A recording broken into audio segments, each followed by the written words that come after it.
یکی از عزیزهای خدا حکایت میکنه مثل این جوانهای ما برین، میگه در جوانیم من یک شخصیت تجارتگار بودم، یک انسان بیزنسمن بودم، دارنده بودم.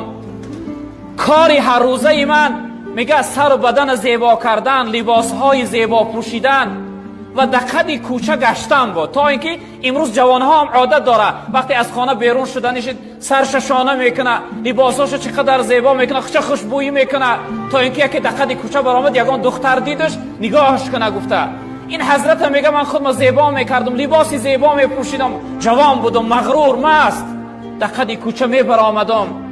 میگه روز چنین خودم زیبا کردم، در کوچه برآمدم دیدم یک دختر بسیار زیبا، دختری نورانی، دختری محجبه، یعنی حجاب و ستر رعایه کردگی و از تگ چادر اون شعله نورش نمایان بود. در قد کوچه نمایان است. میگه اون دختر من نگاه کردم، اون دختر که صالحه و خدا ترس، میگه سرش پایان کرد، من اهمیت نداد، من نگاه نکرد. میگه من بسیار نگاهش کردم، آمد با پیشم گذشته رفت، چیزی از وی پرسیدم با من صحبت نکرد. بعد از اون میگه آهسته آهسته از قفاش رفتن گرفتم. در اصل وقتی انسان با یک شخصیت دل ببنده از قفاش میره کو در کجا میدر آمده باشه، تا اینکه بپرسه که وای دختری کی بود، دختری کی هست، از کجا هست. میگه از قفاش رفتن گرفتم آهسته آهسته. بعد از اون میگه کمی رفتم، اون دختر احساس کرد که من از قفاش هستم. بعد از اون میگه دجاش ایستاد، گشت گفت برادر، گفت از قفای من کجا میایی؟ چی مقصد داری؟ از من چی میخواهی؟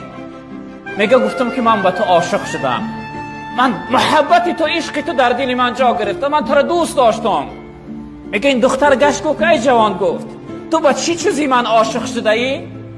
میگه نگاه کردم بسیار چشمهای گردی بزیب داشت. گفتم ای دختر من با چشمهای تو عاشق شدم، چقدر چشمهای زیبا داری، چشمهای بزیب داری. میگه شخصیت گفت، این دختر گفت ای جوان، گفت میخواهی که من ترا به مقصدت برسانم، به آرزوت برسانمت؟ میگه دل من انیقه که این دخترم تسلیم شد، راضی شد در برابر من. گفتم البته من میخوام که به آرزو و مقصد من برسانی. میگه این دختر گفت همینجا کمی ایست، من ترا همین لحظه به آرزوت میرسانم. اون جایی میگه ما ایستاده بودیم، البته بری راه بود، یک در هوی بود، یک دروازه. این دختر میگه در همون دروازه داخل شد، از بین یک کمی گذشت، از اون دروازه میگه یک غلامزن سال رفته در دستش یک طبق، در بالای طبق یک رومال بار کرده بیرون شد. من دید که یک جوان ایستاده. گفت ای جوان، با چشمهای همون دختر زیبا شما عاشق شده بوده؟ میگه گفتم بله من عاشق شدم. بعد از اون میگه این زن رومال از بالای طبق گرفت، من دیدم که در درون طبق چشمهای اون دختر گذاشته شدند. این دختر داخل خانه شد، این زن حکایت میکنه، داخل خانه شد، چشمها را از سر گرفت و در طبق گفت یک جوان با هم چشمهای من عاشق شده، بربطه تا اینکه با مقصدش برسه. میگه این حادثه را دیدم، وجود من لرزه فرا گرفت. به خانه را آمدم، میگه به خود نمی آمدم، اون شب تا سحر خوابم نبود. وقتی سحر شد میگه در حال خیستم، راست نزدی در این شخصیت آمدم، در زدم. میگه همون پیرزن در کشاد بیرون شد. گفت ای جوان با چی میخواهی؟ از اون دختر چیزی میخواستی برات داد، با چی میخواهی؟ کجا آمده ای؟ گفت بخشش مادر، من بخشش پرسی آمدم، من خواستم که از اون دختر بخشش بپرسم که برای ما خوشه اینقدر آزار داد، اینقدر عذاب داد خوشه. میگه این پیرزن گفت که ای فرزندم، گفت دیر کردی.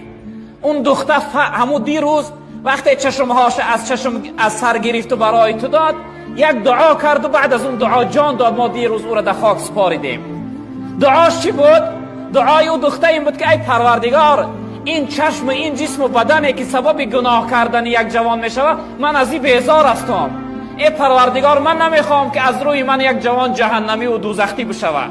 پروردگار اگر از تو از من راضی باشی، همین امانت جان از بدنی من بگیر، من در این دنیا دلتنگ شدگی هستم، من دیگه در این دنیا زندگی نمیخواهم. میگه همین جمله ها را میگفت و جان داد. این دختر بردیم، دیروز ما در خاک سپاریدیم. این جوان میگه من سراغه قبرش گرفتم و سر قبر اون دختر رفتم. 3 شبانه 3 روز میگه من خواب نرفتم، در تاری سری وی گریه کردم، از وی بخشش میپرسیدم. گفتم ای پروردگار، اگر این بنده ای از من راضی باشه، به سبب خواب دیدن یا اینکه به سبب الهامات من خبر که تا اینکه دل من آرام بگیره. میگه 3 شبانه 3 روز خواب نرفته بودم. روز سوم میگه در سر قبر همون دختر سر گذاشتم، خوابم بود. میگه خواب دیدم که این دختر در خوابم در آمد. گو ای جوان، با از من چی میخواهی؟ میگذاری که در همین خانه آخرتم آرام خواب روام. چی میخواهی؟ چشم هامو میخواستی دادم برای تو.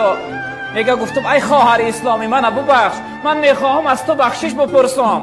میگه ای دختر، گو که همون لحظه ای که من چشم هامو برات دادم، همون لحظه من تو را بخشیده بودم. اینجا عیب تو نیست، اینجا عیب من است که من خودم در خد کوچه برآمدم و نمایان کردم و جلوه دادم. از روی دیدن من تو گناهگار شدی، یعنی تخت به گناه آلوده کردی. بعد از اون میگه از این دختر بخشش پرسیدم و از این دختر یک خواهش کردم. گفتم ای که خواهر اسلامی، برای من بدبختی گناهگاری گمراه یک نصیحت کن تا اینکه اصلاح شوم، تا اینکه بعد از اون حیات ما یعنی خوشبختانه در عبادت و بندگی بگذرانم. میگه این خواهر اسلامی یک نصیحت کرد برای من. گفت برادر، اگر بخواهی که گناه نکنی، اگر بخواهی که دیگر در راه معصیت و گناه نروی، در هر حالت و هر کجای باشی خود را در محضر خداوند حاضر بدان. در هر کجای باشی انیق بدان که خداوند تو را دیده ساده است. ای بدبخت، آیا در محضر خدا، در نزد خدا تو چی نوع گناه میکنی؟ میگه چنین برای من نصیحت کرد و برای من گفت که اگر بخواهی که بدبخت نشوی، اگر بخواهی که حیاتت خوشبختانه بگذره، بعد از هر خطا و گناه، بعد از هر فکر و نیتی بد، نگاهی بد، شنیدنی بد یا گفتنی بد، در حال گفت برادر توبه داشته باش. یعنی که توبه در حالی سبب چی میشه؟ سبب اصلاح انسانیت میشه.